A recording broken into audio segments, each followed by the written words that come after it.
So, divorce sucks, and I've learned a lot going through this process. So, I wanted to share what I've learned.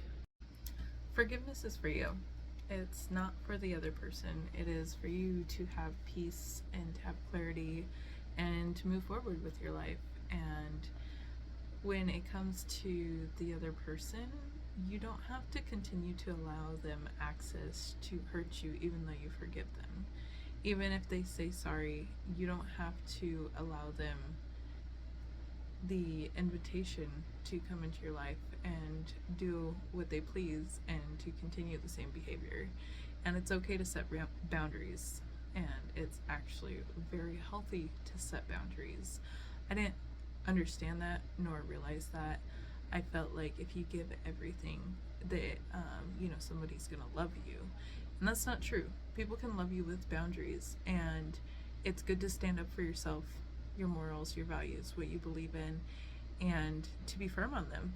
If you don't want somebody to,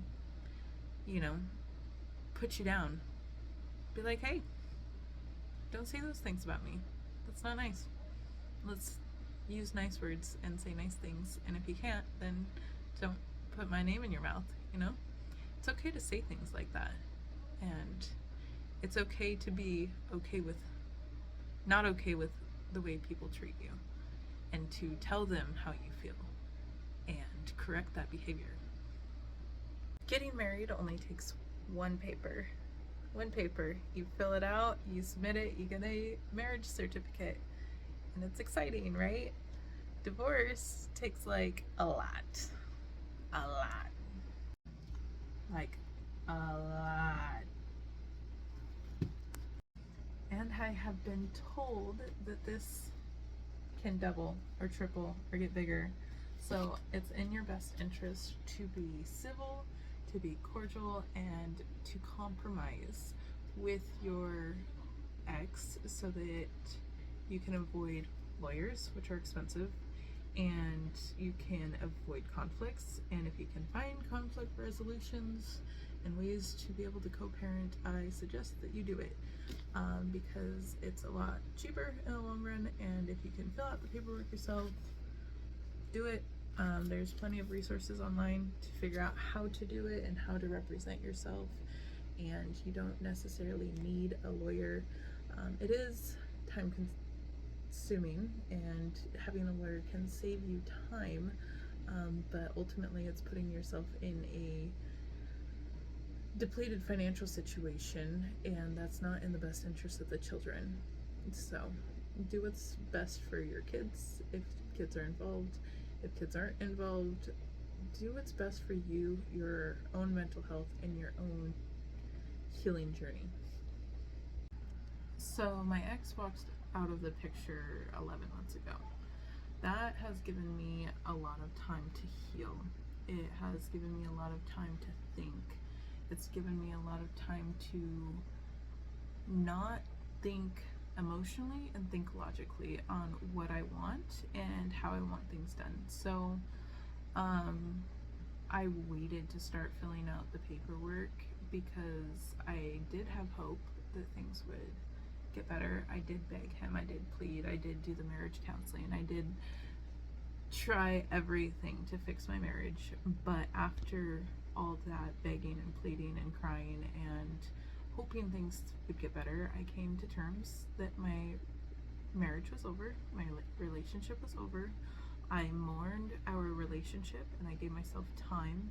I got into therapy and started doing counseling and started focusing on rebuilding my life and my mental health. And I think that that's super important to be able to heal from. And then also going into the divorce proceedings, having a clear mind and not having the emotional attachment and the pain and the ties to that individual, to where you can actually make logical decisions that are going to affect the rest of your life. And if you have children, in my situation I do, it helps to make decisions for them that are going to affect the rest of their life and how they interact and perceive this world, because divorce is a huge thing. It's very painful on all sides, and you know, you gotta put your kids first, and what is best for them is for you to be healthy, happy, and be able to make those decisions. Life is too short to be miserable. It is too short to sit around and wait for somebody to change, or for things to get better, or for, you know, to fight for something that's not going to change. Don't settle for anything less than what you value yourself as, and you are worth it. Just because you're not somebody's dream anymore does not mean that you're not someone else's. Does not mean that other people don't find you attractive, or, you know, love who you are as a person.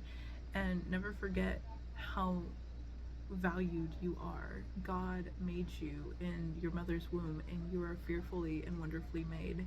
And it's okay to acknowledge that, to live that truth, to know that you are worth it.